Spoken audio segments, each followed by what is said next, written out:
అందరికీ నమస్కారం.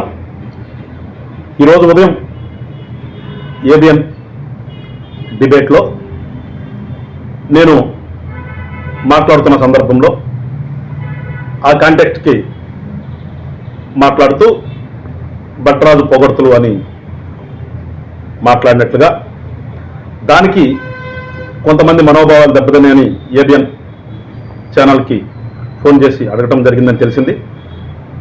మేమది వాడుక భాషలో ఉన్నది అక్కడ ఆ కంటెక్స్ట్కి సంబంధించే మాట్లాడని చెప్తే అదేదో కులాలు మతాలు అనేది ఆలోచన విధానం నాకు తెలియదు.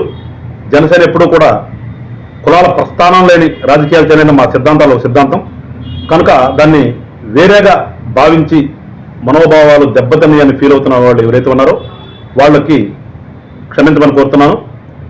మేము చాలా నిష్కలంగా మాట్లాడతాం చెప్తే మేము ఎప్పుడు కూడా లోపల ఒకటి బయట ఒకటి పెట్టుకుని మాట్లాడే వాళ్ళం కాదు. అక్కడ ఉన్నటువంటి సందర్భానుసృతంగా మాట్లాడినటువంటిదే, అది ఎప్పటి నుంచో ఉన్నదే, ఇవాళ కొత్తగా నేనేదో మాట్లాడింది కాదు. కనుక ఏదేమైనప్పటికీ కూడా మనోభావాలు దెబ్బతనే అని చెప్పేసి ఎవరైతే అన్నారో వాళ్ళందరూ కూడా క్షమించమని కోరుతున్నాం.